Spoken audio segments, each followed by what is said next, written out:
के माटी माँ सोना उपजे रे, गई थे धान के कटोरा, जेहा करथे इहा बसेरा, हो जाथे यहीं के। ऐसन है माटी मोर छत्तीसगढ़ के, हो जाथे यहीं के।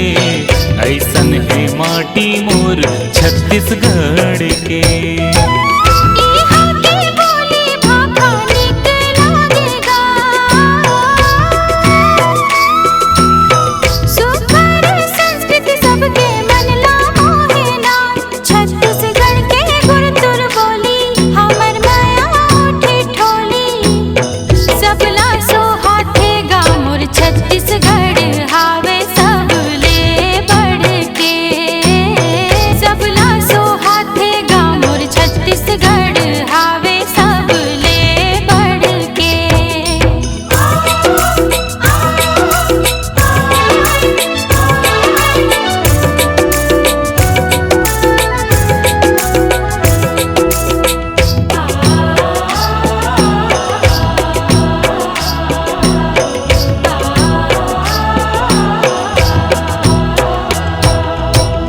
धन हो गयो छत्तीसगढ़ माँ पाके जन्म रे,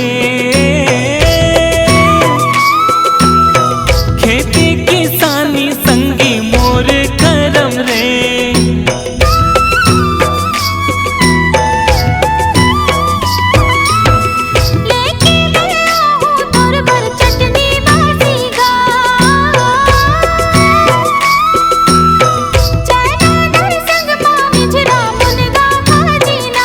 धान गाड़ा भर उपजाथन, खेती खार माखा माथन, नांगर बैला संग रे, रापा कोदारी जाथन रोज धर के।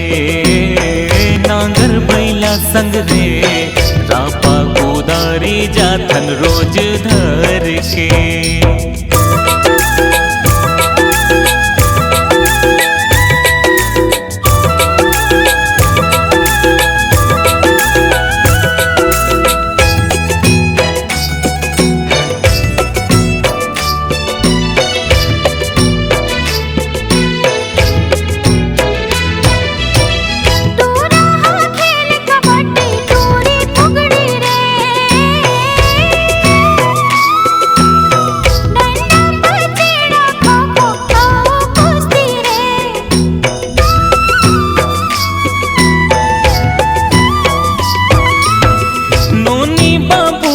खेले भौरा बाटी रे, गावे सब कर मददरिया सुआ पंथी रे।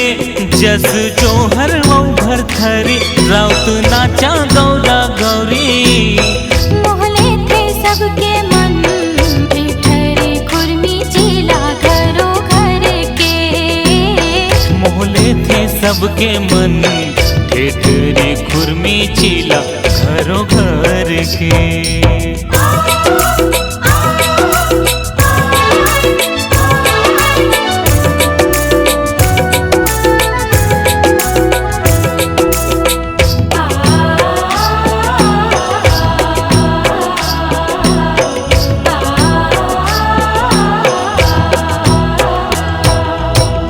नदिया के तिर तिर सुघर रुख राई रे, मन ला मोहे डोंगरी पहाड़ी रे।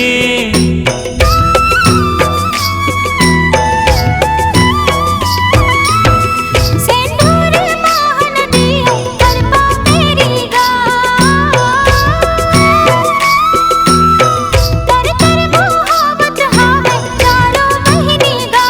निर्मल हावै नदिया के पानी, ए बचा थे जिनगानी। मोर छत्तीसगढ़ के पैया में परो संगी हाथ जोड़ के। मोर छत्तीसगढ़ के पैया में परो संगी हाथ जोड़ के। भुइया माँ भुइया मोर छत्तीसगढ़ के, इहाँ के माटी माँ सोना उपजे रे, गई थे धान टोरा जेहा करथे यहाँ बसेरा हो जाथे यहीं के ऐसन है माटी मोर छत्तीसगढ़ के हो जाथे यहीं के ऐसन है माटी मोर छत्तीसगढ़ के।